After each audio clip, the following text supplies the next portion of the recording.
पार्थाय प्रतिबोधितां भगवता नारायणेन स्वयं व्यासेन ग्रथितां पुराणमुनिना मध्ये महाभारतम् अद्वैतामृतवर्षिणीं भगवतीम् अष्टादशाध्यायिनीम् अम्ब त्वामनुसन्ददामि भगवद्गीते भवद्वेषिणीम्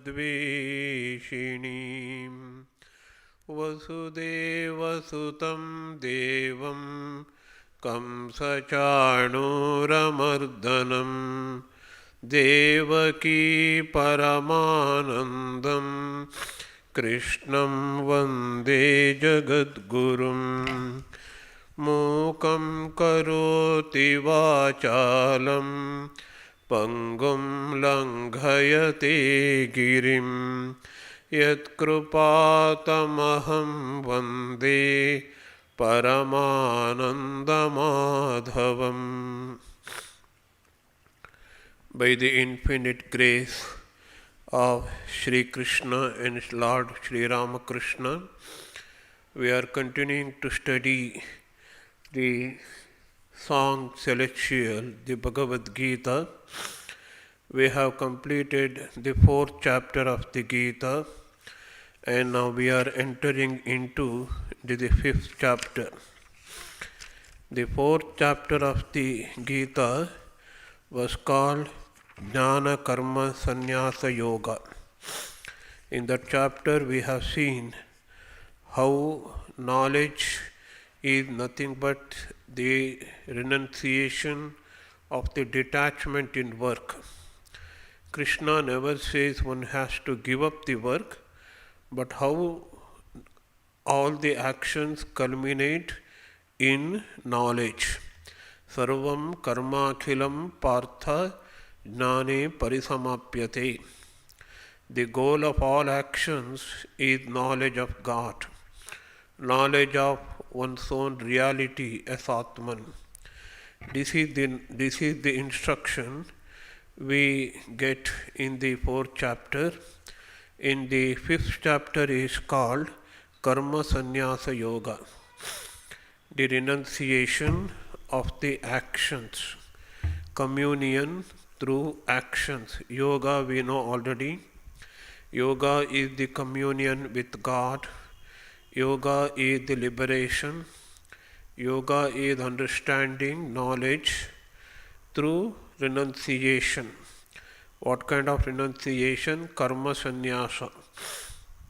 But actually, the teaching here is not that of giving up of the actions, giving up of the attachment towards the actions that lead to the jnana. That is the essence of this chapter. Now Shankaracharya writes a Sambandha Bhashya. What is meant by Sambandha Bhashya? It recounts whatever has been instructed in the previous chapter, and it connects the previous chapter to the present chapter. This is called Sambandha Bhashya. Now he says he connects the instruction of the 5th chapter not with the 4th chapter but with the 3rd chapter. In the very beginning of the 3rd chapter, Krishna was asked by Arjuna, Jayachitet karmanaste mata buddhir janarjana tat kim karmani ghore mam niyojayasi keshava. The earlier instruction in the 2nd chapter was Jnana is supreme, the karmas are inferior. That was the understanding of Arjuna. That was not the real teaching of Krishna. You say compared to jnana, karmas are inferior, and then why are you engaging me in the terrible action of the war? This is the question. Then Arjuna continues to say, Yashreyaha etayoho tanme bruhi. What is good for me? What is the path of good that will lead to good? Shreya is the path towards the ultimate good. What is good for me? That you must tell me. Etayoho means between these two, karma and the jnana. Then Krishna says in the third shloka, third verse of the third chapter, Sankhyanam Jnana Sannyasinam Jnana Yogena Nishta. This is how Shankaracharya paraphrases the third shloka of the third chapter. Sankhya Yoga is instructed for the jnanis and Karma Yoga is instructed for the yogis, the Karma yogins. So there are two kinds of Nishta, spiritual path. If you are qualified enough to get the knowledge, you can follow the path of jnana, and if you are not qualified, you can be qualified through karma yoga. So karma yoga is the path towards the jnana yoga. This is what Krishna says in the third chapter, in the beginning of the third chapter. Jnana yogena sankhyanam karma yogena yoginam. This is the conclusion. Nirnayam chakara. This is Shankaracharya's words. Nirnaya means conclusion. After the deliberation, we come to the conclusion. This is the conclusion of the Bhagavan. This is the opinion of the Bhagavan. There are two kinds of path. The jnanis should follow the path of jnana. The karma yoga is to be followed by those who are not yet qualified for the jnana. They are also yogins. The followers of karma yoga are also called yogins. The followers of jnana yoga are also called yogins. This is the next. In the fourth verse of the third chapter, interestingly, Shankaracharya is not connecting the fourth chapter with the fifth chapter. In fact, he is connecting to fifth chapter with the third chapter. This is very interesting. He is showing how the third chapter is related to the fifth chapter. The questions raised or the topics raised in the third chapter is closely related to the topic or the theme discussed in the fifth chapter according to Shankaracharya. So in the fourth shloka of the third chapter, Krishna says, Na karmanam anarambhat naishkarmyam purushaha ashnute. This is very important introduction for the study of the fifth chapter. So how the relation is made, you see, this is very, very interesting. Unless you are thorough in the subject, you cannot make this relationship. See, Shankaracharya was very thorough in his description of the themes of Bhagavadgita, so he could make such a relation. He could connect the themes of the third chapter with the fifth chapter. Generally, he connects the themes of the previous chapter to the present chapter, but here he is relating the contents of the third chapter to the fifth chapter. This is a thing to be noted by all serious students of the Bhagavad Gita. Na karmanam anarambhat. Without commencing the work, non-performance of the work, one cannot attain the state of worklessness or egoless, actionless state. We have already learnt when we studied the third chapter what is Naishkarmya. Naishkarmya means not just physical cessation of the work. It is the state where you will completely free from the state of agencyship of the work.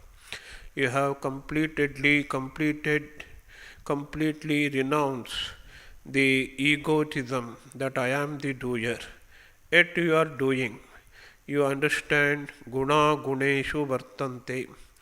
The sense organs are interacting with the objects of the senses, and I have nothing to do with the works. Atman is devoid of any kind of work.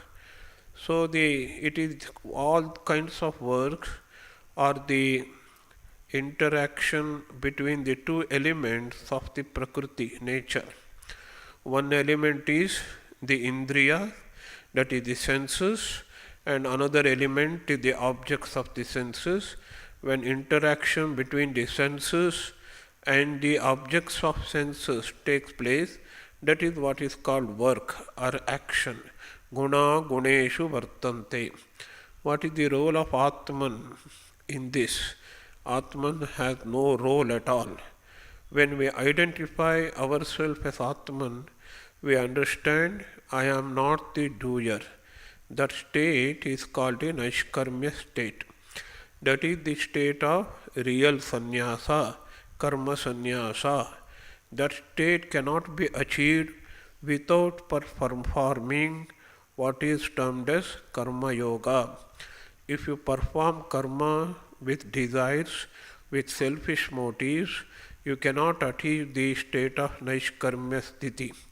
Only when you do all works with desirelessly, without any selfish desires, with dedication to God, giving up the agencyship, then only one can achieve the state of the Naishkarmya, actionless. This is what Krishna says in the 3rd chapter, in the 4th shloka. The second line of the 4th verse says, Nacha sanyasanadeva siddhim samadhi gacchati. What is sannyasa here? Physical abstention from the work is called sannyasa here. Without understanding, without knowledge of God, just abstain from the works, just to physically be away from the work, not doing any work. This is sannyasa here. With that simple sannyasa, only by mere sannyasa, by external abandonment of the works, one cannot achieve the spiritual perfection. Siddhi here it is called spiritual perfection. When we were discussing this shloka, I told you that Siddhi is equal to Naishkarmya. This same state of spiritual perfection is termed as Naishkarmya in the first line, and the same state is termed here as the Siddhi. So, through action, one has to reach the actionless state of knowledge. Without action, without doing action, without performing action in the spirit of detachment, dedicating all our actions to God, one cannot dream of achieving the spiritual perfection. So, this is what Krishna said in the 3rd chapter. Our Acharya connects this idea to the present chapter. This is what we have to note. Now, the very first shloka, Jnana sahitasya sannyasatya siddhi sadhanatvam ishtam. So, Jnana sahita, sannyasa, mere abandonment of the works will not work. It should be accompanied by jnana. It is a natural state. You cannot forcibly abandon the work.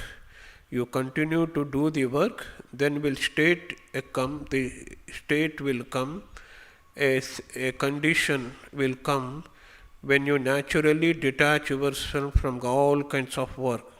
This is what is called jnana sahitasya sannyasa.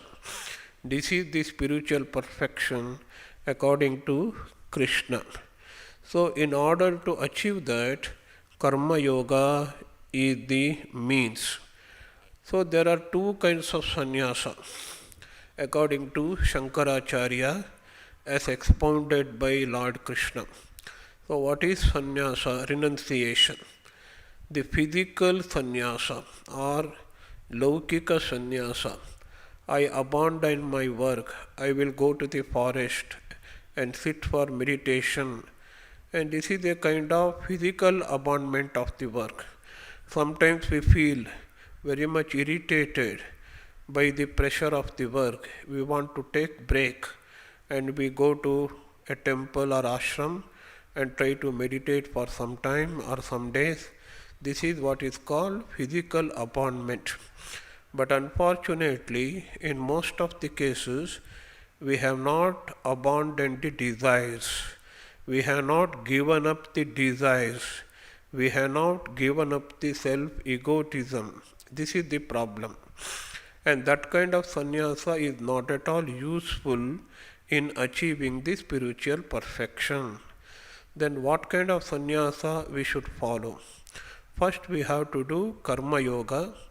Then naturally the mental state will come where the desires will fall off and we will be egoless and we will shed all our selfishness and we dedicate all our actions to God, and that is the state we should try to achieve. So the laukika sannyasa and jnana sahita sannyasa, jnana rahita sannyasa, the renunciation of the work without jnana is a very ordinary type, the inferior type. One should not take up that. Jnana sahita sannyasa, the sannyasa or the renunciation which comes after the performance of the karma yoga. That is the natural state. One should not jump into that state. One cannot jump into that state. It is just like that.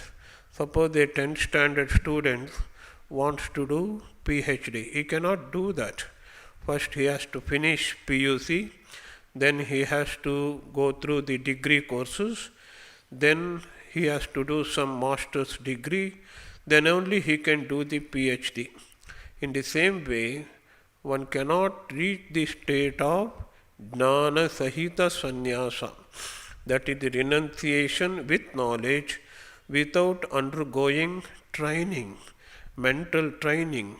This is psychic training. It is also called a purification of the mind, sattva shuddhi, through performing karma yoga. So this is what is intended in the 5th chapter according to Lord Shankaracharya. So in this connection, Arjuna Uvacha, Arjuna is again asking this question. Arjuna is still confused about what is sannyasa, what kind of sannyasa, why I cannot follow the sannyasa, why Krishna is urging me to follow the karma yoga. Karma yoga means I have to wage a very bitter war with our enemies, my own relatives. It is very difficult. Why can't you follow the path of renunciation? So with this intention, Arjuna says, Sannyasam karmanam Krishna punar yogam cha shamsasi yashreya yetayorekam tanme bruhi sunishchitam. Let us read the prose order so that we will be able to derive the meaning, exact meaning of the shloka. O Krishna, karmanam sannyasam punaha yogam cha shamsati. This is the first idea. You prize both, you extol both, and you appreciate both. What both? Both things you appreciate, both the paths. What are those paths? Path of karma, karmanam, of works, and sannyasam, and you appreciate the abandonment of the works also. You appreciate performance of the actions through, that is karma yoga, and you appreciate the abandonment or the renunciation of the karma also. Punaha yogam cha samsasi. And you appreciate communion through work also. Karmanam sannyasam shamsasi. Shamsasi means you prize. You first prize the renunciation of the actions. Again, punaha, at the same breath, you appreciate the abandonment of the karma also. But I want to know which one of you is Shreyaha. What is my path through which I can reach the ultimate good? Yetayoho yat Shreyaha. Which of these is better in leading to ultimate good? As I have already told you, Shreya is the path towards the ultimate goal. Yetayoho, of these means karmanam, sannyasa and yoga. The abandonment of works or jnana yoga or sannyasa yoga and the karma yoga. Between these two, which one is better for me to reach the ultimate goal or the liberation? Tatu, that one. You please don't teach me two paths. I cannot understand. It is very confusing to me.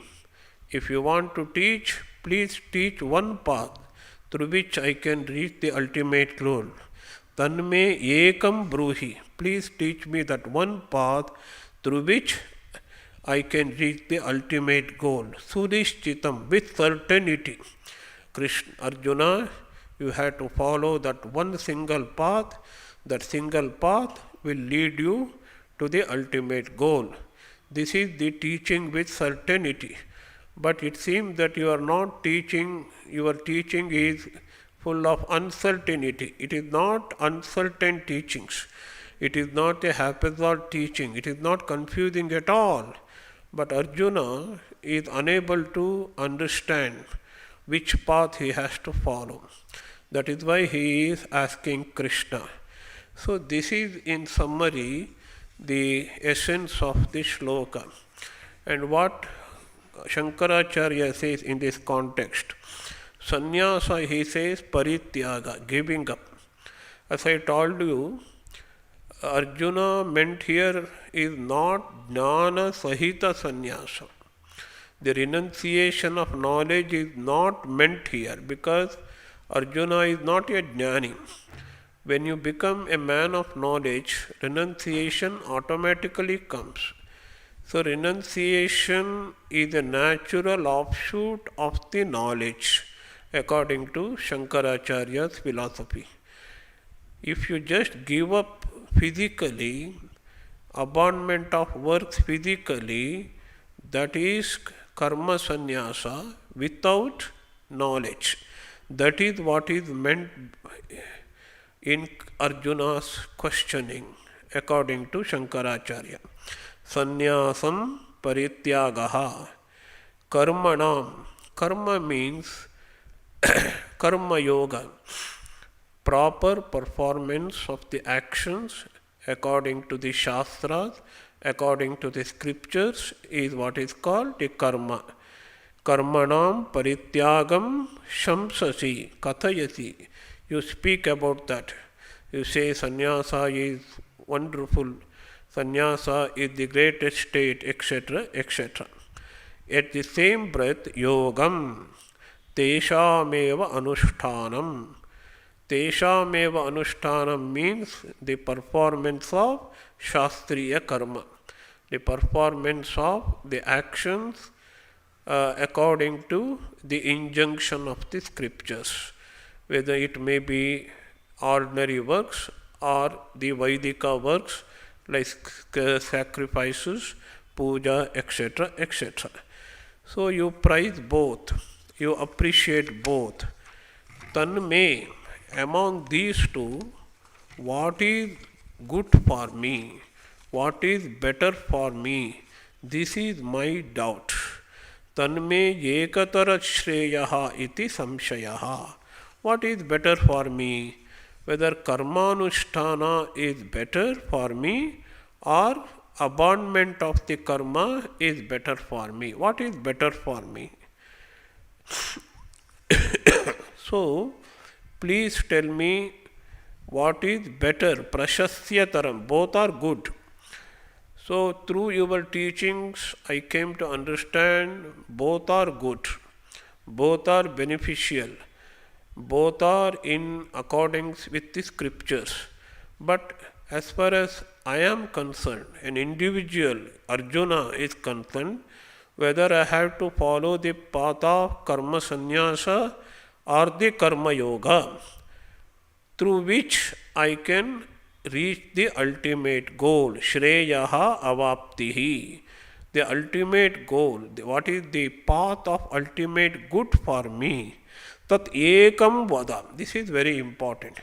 You cannot teach both paths to me because it is impossible for a single individual to follow the both paths, the renunciation of action as well as the performance of action. Both cannot be followed by a single person at the same time.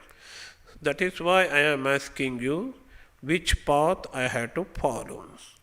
So, in order to give a conclusion, your opinion in this regard, please tell me which one I have to follow.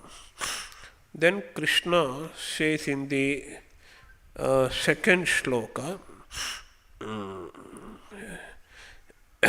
Sanyasaha karma yogascha nishreyasakarau ubhau tayostu karma sanyasat karma yogaha vishishyate. This is a definite conclusion made by Krishna.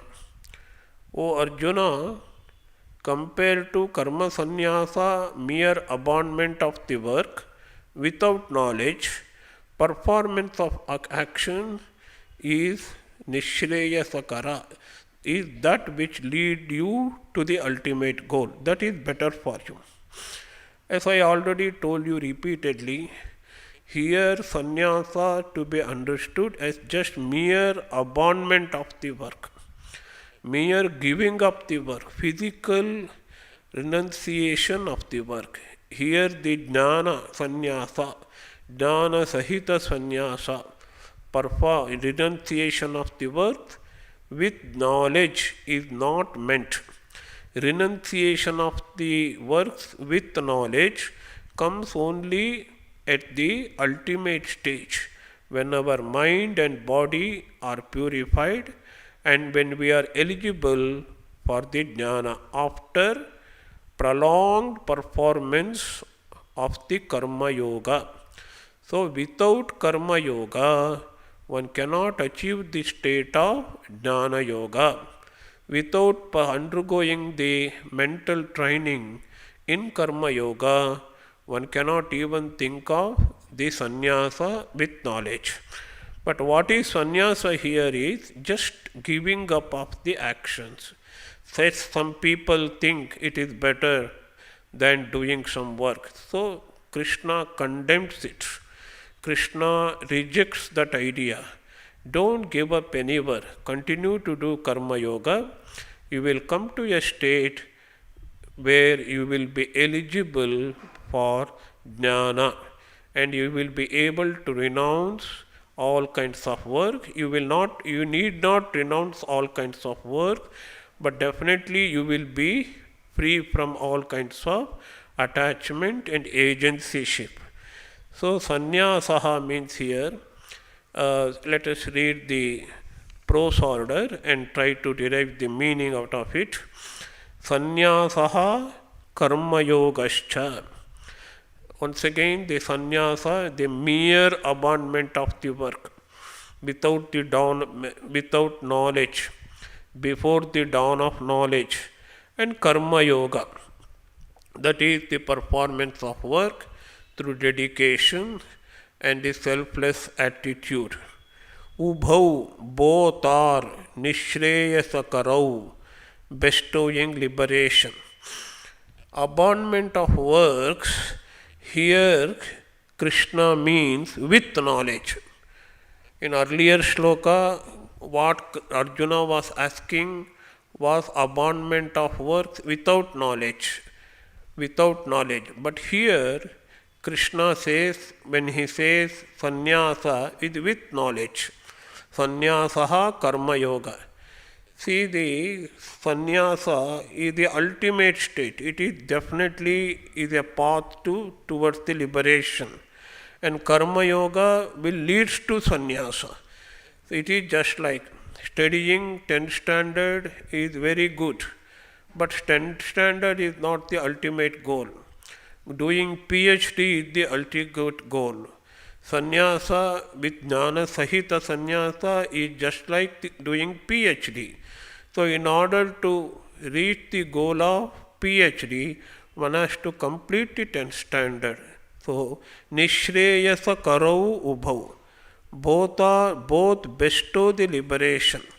Both fulfill the aspiration of liberation. Tayostu, among these two, karma sannyasat. Here once again we have to change the meaning of the karma sannyasa. That is why these shlokas, one or two shlokas, are difficult to understand. The first line, the sannyasa is jnana sahita sannyasa, the ultimate goal. In the second line, karma sannyasa means just giving up of the karnyasa, giving up of the work. Definitely it is inferior. So karma sannyasa, you are not yet become the knowledgeable person. You are not a man of knowledge. So you are just want to give up the work. That is called karma sannyasa. And there is another option, karma yoga. So karma sannyasa and karma yoga. So between these two, for you in particular, what is better, vishishyate is better, excels, what excels, which path you have to choose is karma yoga. Yours is not the path of giving up of work. In fact, nobody should give up the work. As we read in 3rd chapter, even the jnani, loka sangraha mevartam sampashyan kartumarhasi. Even the man of knowledge should continue to work for the welfare of the world. Loka sangraha, for the sake of helping others, that we have already read. So the difficulty in understanding this shloka is the meaning of the karma sannyasa. In the first line, when Krishna says both lead to the ultimate goal, ubhau nishreyasa karau, he means the karma sannyasa with knowledge. That means the ultimate state. And towards that, what is the means? Karma yoga is the means. It is just like saying, as I have already told you, passing 10th examination also good, and doing PhD is also good. But in order to get to the state where you can do PhD, you have to go through the 10th exam. That's all. Both are. But in the second line, when Krishna says karma sannyasat karma yogaha vichishyate, for you in particular, you are not eligible for knowledge yet. Your mind is not purified. You have not become egoless. You are not dedicated yourself to the God. You have not sacrificed all your works, dedicate your works towards God. So you have to perform, you have to undergo the training of karma yoga. This is the meaning. That's why this karma sannyasa and karma yoga, these words are very difficult to understand for the casual reader. So we have to be extremely careful while we read these shlokas, especially this second shloka. And Krishna continues. When I say karma yoga is better for you than just giving up of the worth, why you are saying so? If Arjuna asks that question, Krishna replies, Neyasa nitya sannyasi yona dveshti na kankshati nirdvandvo hi mahabaho sukam bandhat pramuchyate. This is also a very interesting shloka, but rather difficult to understand. Because we think sannyasi is different and karma yogi is somewhat different. Karma yogi means one who is performing karma. Sannyasi means one who has relinquished karma. But Krishna here says the karma yogi himself is the sannyasi. There is no difference between karma yogi and the sannyasi. So he denounces the popular notion that sannyasi should cease to work. Sannyasi will continue to do the work. In fact, a perfect karma yogi is a perfect sannyasi. This is what Krishna says in this third shloka. Mahabaho, O mighty armed one, Yaha na dveshti, one who doesn't hate. So I am a karma yogi. I have developed a state where I don't hate anyone. He doesn't hate anyone. Na kankshati, I won't desire anything. I have no desires. So carefully observe the state of mind to which a karma yoga is able to take us. There will be no hatred, there will be no desire. Swaha, that person. Who is that person? Krishna is referred to. Swaha means karma yogi. Karma yogi. The karma yogi who has reached that status, mental status, where he is not hating anyone, he has no hatred towards anyone, and he has no desires. Yona dveshti na kankshati. And the third qualification is nirdvandvaha. So he is same in both good and bad situations. Dvandva we have already learnt in the 6th chapter. Sukha dukkhe same krutva labha labhau jaya jayau. There are 3 points of Dvandva Krishna enumerates in the 2nd chapter. Sukha, dukkha, labha, alabha, and shita and ushna. These are all the Dvandva. These are only 3 examples. But we live in these contradictory words where we face dualities or the Dvandva every day, every minute. So these contraries, the whole life is a contrary. When there is a good, there is also bad. Where there is victory or the gain, there is also a loss. The whole life is a mixture of dvandvas. So what Krishna says is, by performing karma yoga, you will reach to that state where you will go beyond the dvandva. That means when sukha comes, when happiness comes, you will not be excited. When dukkha, the misery comes, you will not be depressed.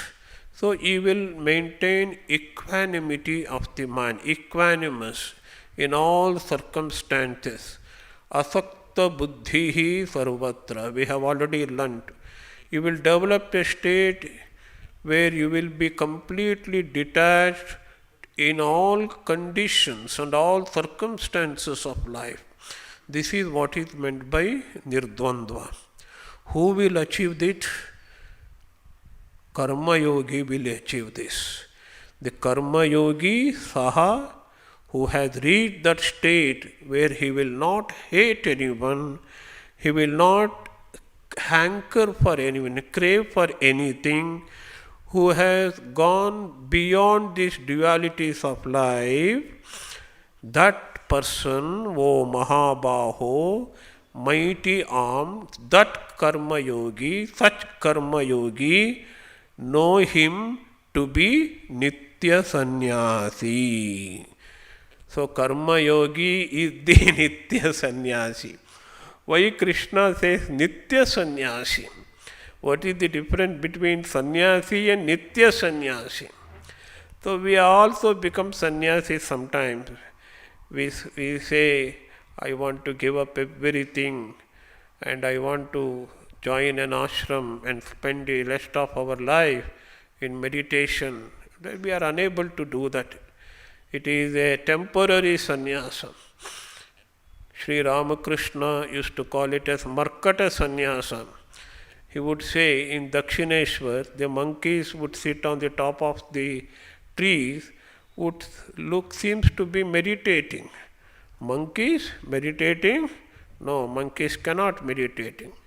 Monkeys are meditating on what is the next target, where to go and steal some fruits, bananas or the mangoes.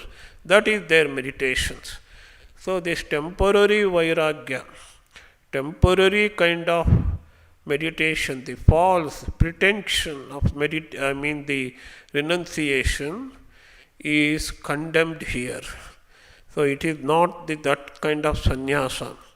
If you go on performing the actions without any desires, and if you dedicate all your actions to God, if you give up egotism in due course, you will be called, that person should be called Nitya Sannyasi, ever established in the state of renunciation. You tell me now, what is the difference between a perfect karma yogi and a perfect sannyasi? Krishna doesn't make any difference between a perfect yogi and the perfect sannyasi.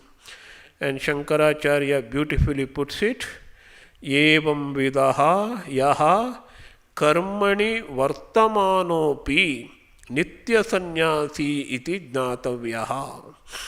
Such a person, though he is engaged in work, should be considered as the nitya sannyasi, always established in renunciation. He has not given up the works. He is doing all his duties. If he is a householder, he is doing all duties he has to do for his parents, his wife, his children, his relatives, to his society, to his country, and to the whole world in general.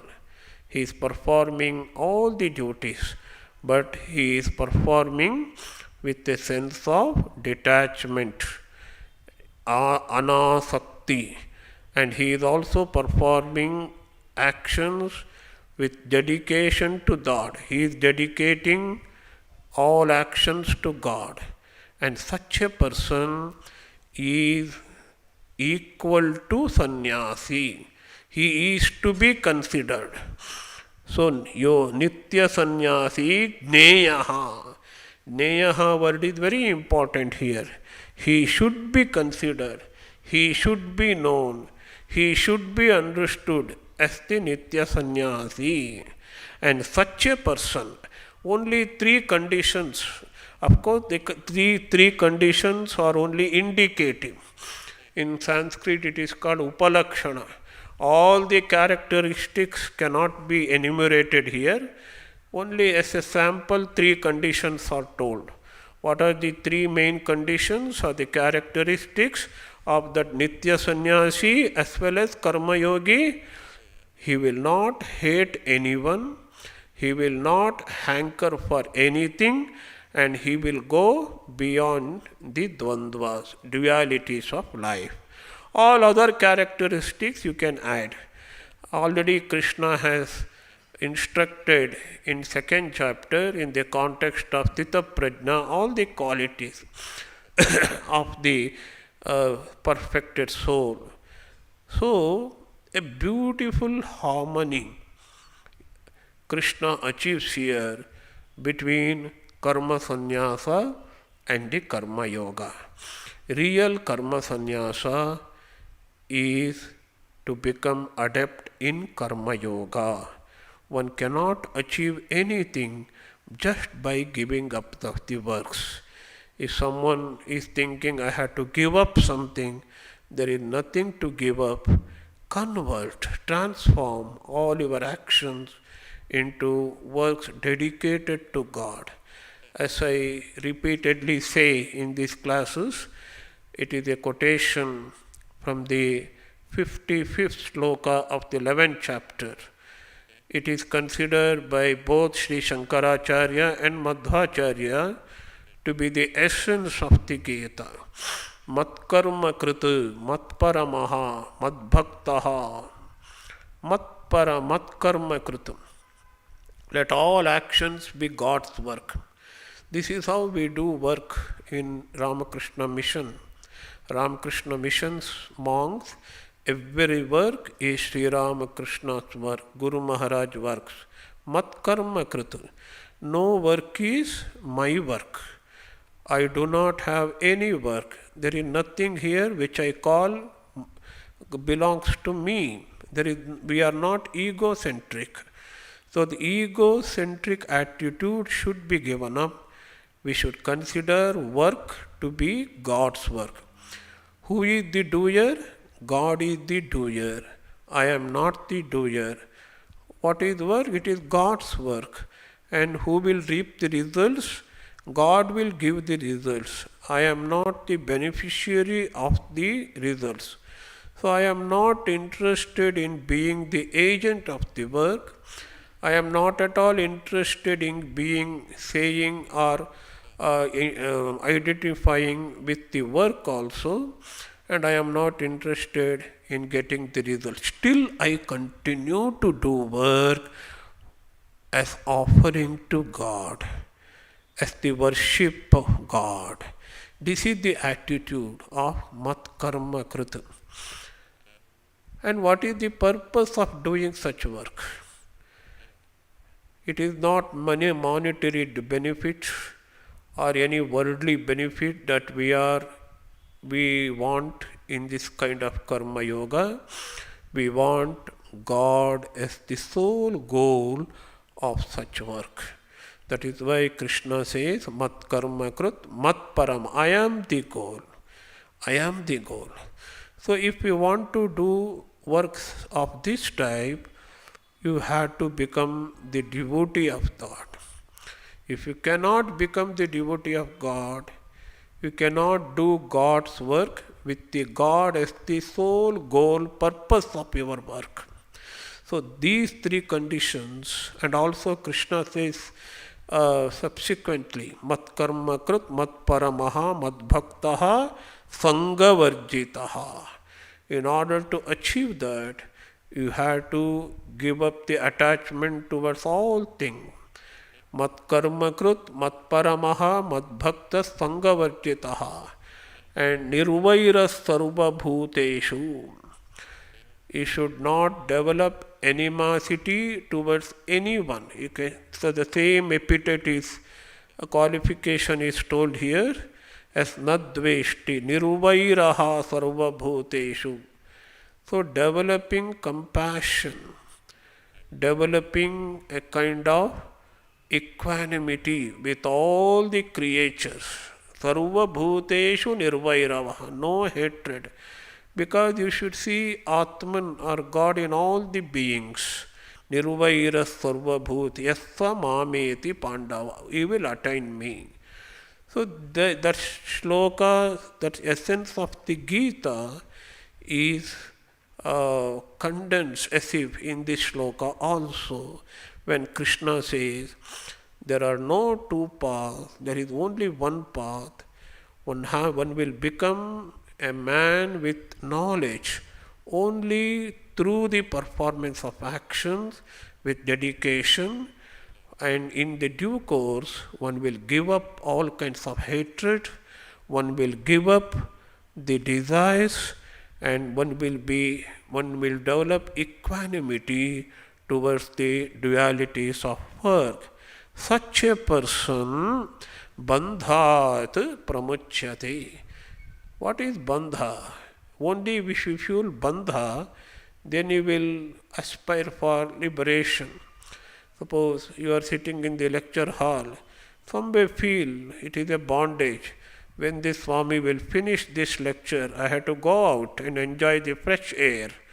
So it is a kind of bondage to those who feel that subjects or the delivery of the lecture is very boring. So when we feel this transmigratory life, the life in this world is bondage, then one will crave for the liberation.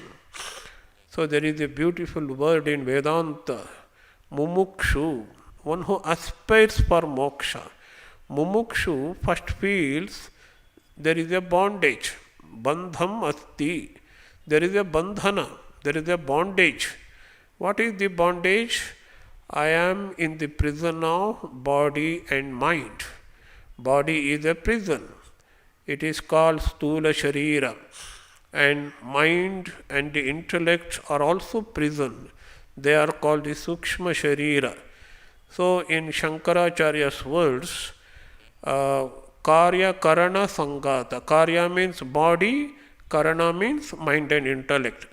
So this is the conglomeration, the collection or the group, that is bondage for the Atman. Atman wants to be free from this bondage. You need not be free from bondage. At least you should understand that I am not the body, I am not the mind. Then you will be free. You will not develop attachment towards body and mind. So only when you feel the bondage, you aspire, you crave, you hanker to be free. Bandhat pramuchyate.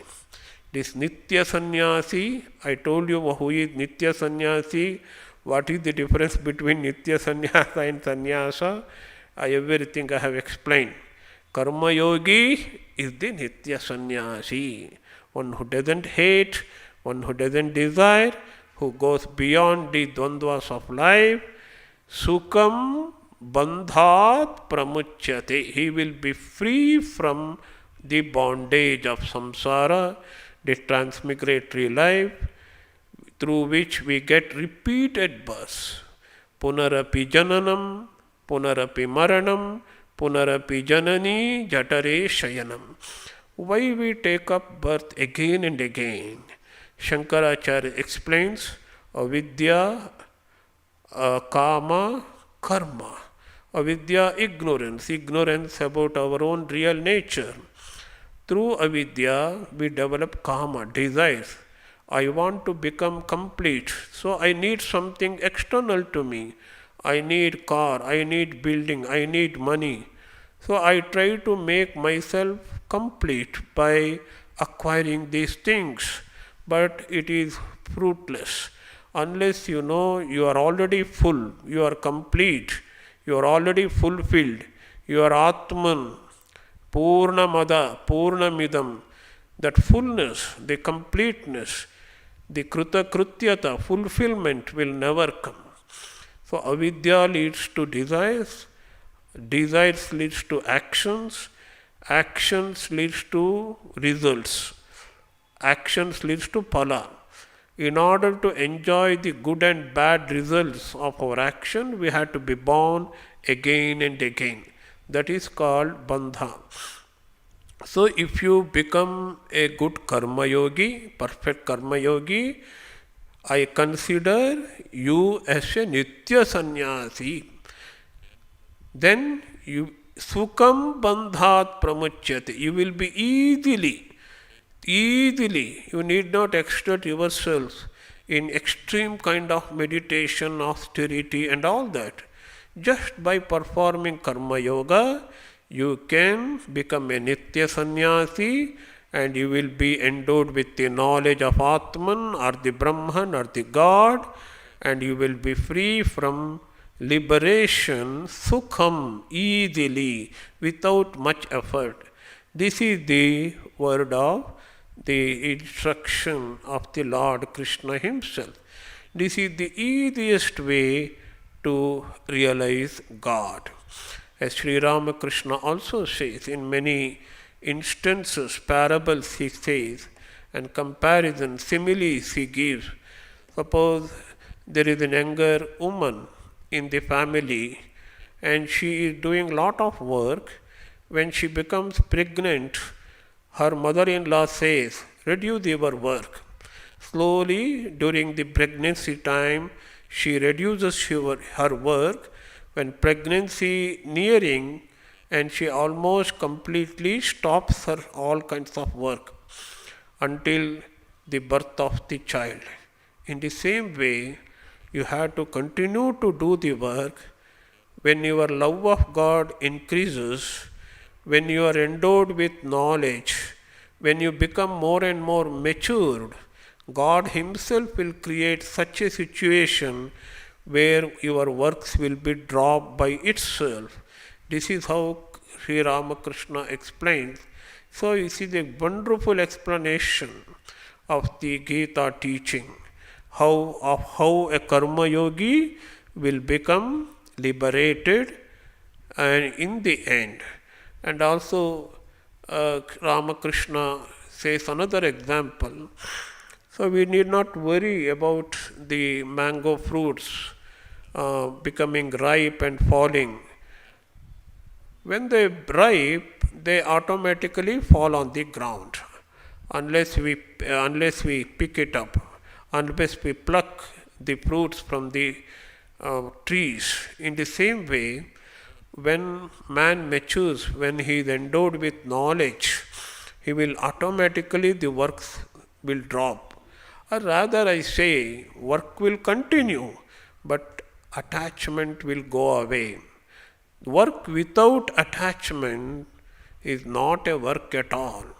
For the external onlooker, for an ordinary person, he may be thinking, Sri Ramakrishna is doing lot of work, Swami Vivekananda, he has done lot of work.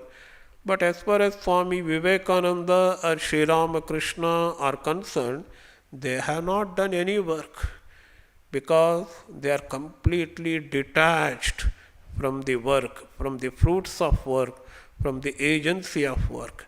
This is how Karma Yoga leads to Karma Sannyasa or the Jnana. So we have only 3 minutes left. We shall just read the 4th shloka. Sankhya Yogau Prutag Balaha Pravadanti na Panditaha Ekamapyastita Samyak Ubhayoho Vindato Palam. As Krishna clearly says, Karma Yoga is to be, Karma Yogin is to be considered, to be understood as the Nitya Sannyasi. Then what is the difference between Karma Yoga and Jnana Yoga? There are absolutely no difference at all. But still people think Karma Yoga is different, Karma Yoga is inferior, and Jnana Yoga is superior. So they are condemned by Krishna as the Balaha, they are just children. They are not wise people. Those who are not wise people are ridiculed in our Vedantic literature as the Balaha, immature people. They may be 80-year-old, still they are Balas, because that they have not understood properly. Who are Balas here? Sankhya Yogau Prutak Balaha Pravadanti. Balaha means the children, not in age-wise children. They are immature. They are not wise. They are scholars. They may be scholars. Oh, Jnana Yoga says so, Karma Yoga says so. What is the difference between Jnana Yoga and Karma Yoga? They write dissertation, produce number of books. They are still Balaha, according to Lord Krishna. They are unwise people, immature people. Pravadanti, they speak of. What they speak of? They consider Sankhya Jnana Yoga, that Jnana Yoga which is equal to Jnana Sahita Karma Sannyasa. You must remember. Karma Sannyasa endowed with knowledge of Atman. That is Sankhya here. Only Krishna has used a different terminology suddenly. Karma Sannyasa he has given up. All these 2-3 shlokas he has used the word Karma Sannyasa. Now suddenly he is saying Sankhya. Sankhya means Jnana Sahita Karma Sannyasa. The renunciation of the karmas endowed with knowledge. And the yoga. Yoga we know it is Karma Yoga. And Sankhya means Jnana Yoga, the renunciation of works, renunciation endowed with Jnana and the Yoga, Karma Yoga. People say as different. Who are they? Balaha. Na Panditaha. Those who really know are Panditaha. That is the difference between Panditaha and the Balaha. The reason is given in the second line. Ekamapyastita samyak ubhayor vindate palam. Ekam.